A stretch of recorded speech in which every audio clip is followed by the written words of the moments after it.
उत्तराखंड में एलयूसीसी घोटाले के खिलाफ न्याय की मांग को लेकर महिलाओं का संघर्ष एक बड़ा जन आंदोलन बन चुका है। बहन सरस्वती नेगी के नेतृत्व में यह पदयात्रा व्यवस्था के खिलाफ पहाड़ की महिलाओं के साहस का प्रतीक है। एलयूसीसी एक मल्टी स्टेट कोऑपरेटिव सोसाइटी थी जिसने उत्तराखंड के पर्वतीय जिलों में हजारों लोगों के करोड़ों रुपए जमा कराए। कंपनी ने ऊंचे ब्याज का लालच देकर लोगों के जीवन भर की कमाई जमा की और फिर अचानक दफ्तर बंद कर फरार हो गई। अनुमान के मुताबिक यह घोटाला 100 करोड़ से अधिक का है। इसमें सबसे ज्यादा प्रभावित वो महिलाएं हैं जिन्होंने अपनी छोटी छोटी बचत, खेती और पेंशन का पैसा जमा किया था। जब स्थानीय स्तर पर पुलिस और प्रशासन से कोई ठोस मदद नहीं मिली तो पीड़ित महिलाओं ने आर पार की लड़ाई का मन बनाया। आंदोलन की कमान सरस्वती नेगी ने संभाली, जो खुद इस ठगी की शिकार है और अन्य पीड़ितों के हक के लिए आवाज उठा रही है। महिलाओं की यह टीम श्रीनगर, गढ़वाल और उत्तराखंड के विभिन्न हिस्सों से पैदल दिल्ली के लिए निकली। लगभग 350 किलोमीटर की इस कठिन यात्रा का उद्देश्य केंद्र सरकार और महामहिम राष्ट्रपति तक अपनी बात पहुंचाना था।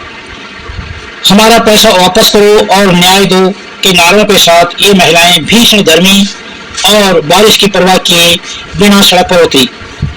पदयात्रा करते हुए जब यह टीम दिल्ली पहुंची तो उनका उद्देश्य केवल ज्ञापन देना नहीं बल्कि अपनी पीड़ा से देश के सर्वोच्च पद को अवगत कराना था।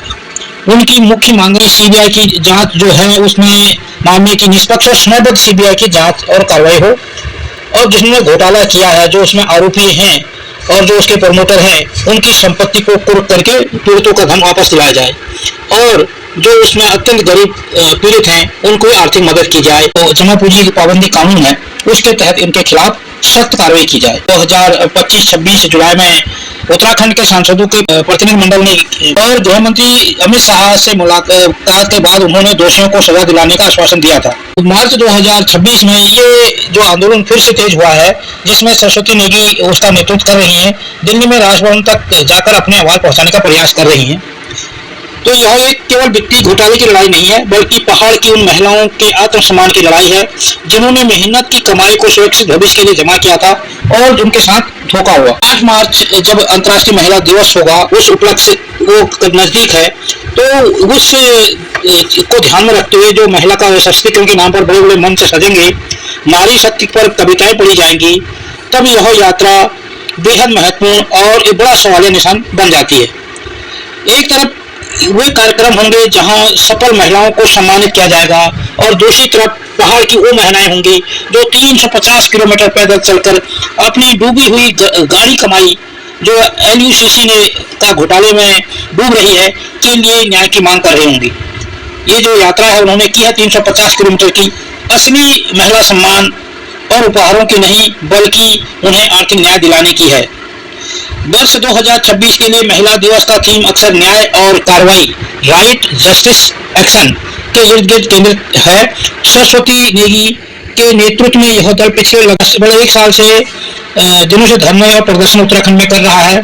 महिला दिवस पर उनकी दिल्ली में मौजूदगी का एक जो यह सवाल उठाएगी कि अगर न्याय मिलने में साल भर लग जाए तो महिला सम्मान और नारों की हकीकत क्या है वो इससे पता चल जाएगा। पहाड़ की अर्थव्यवस्था में महिलाओं का योगदान सबसे अधिक है। जब वे अपनी मेहनत की कमाई लुटा चुकी होती हैं और न्याय के लिए सड़क पर उतरते हैं तो यह यात्रा यह संदेश देती है कि महिला दिवस केवल उत्सव मनाने के लिए नहीं बल्कि अधिकारों की लड़ाई को धार देने की है। राजनीतिक दल जो 8 मार्च को महिलाओं के लिए नई योजनाओं की घोषणा करेंगे, उनके सामने ये महिलाएं एक जीवित उदाहरण होंगी कि कैसे मौजूदा कानून और सरकारी तंत्र पीड़ितों को सुरक्षा देने में विफल रहा है। सरस्वती नेगी और उनकी टीम जो 8 मार्च के आसपास दिल्ली पहुंची हैं, महिला दिवस पर मीडिया और सरकार का ध्यान केवल ग्लैमरस आयोजनों में ना रहे बल्कि धरातल की समस्याओं की ओर जाए, ये संदेश देती हैं। और उनकी ये यात्रा व्यवस्था को याद दिलाती है कि नारी तो नारायणी केवल दीवार पर लिखने के लिए नहीं है बल्कि उनके अधिकारों की रक्षा करने के लिए है। और उसके बाद 9 मार्च को उत्तराखंड विधानसभा का सत्र भी चालू होने वाला है, तो वहां भी देखा जाएगा कि महिलाओं के बारे में जो 350 किलोमीटर की लंबी यात्रा करके वो दिल्ली पहुंचे हैं और अपने राज्य में उनको न्याय नहीं मिला, तो देश के जो सर्वोच्च प्रथम नागरिक है उसके पास गुहार लगाने आए हैं, तो वहां पर क्या अपनी चिंता होती है ये भी देखा जाएगा। अगर आपको हमारी ये वीडियो पसंद आई हो तो इसे लाइक करें और ज्यादा से ज्यादा शेयर करें ताकि बाकी लोगों तक भी ये जानकारी पहुंच सके। हमारे चैनल को सब्सक्राइब करना बिल्कुल ना भूलें और हमारी वीडियोस को सबसे पहले देखने के लिए बेल आइकन को भी जरूर प्रेस करें।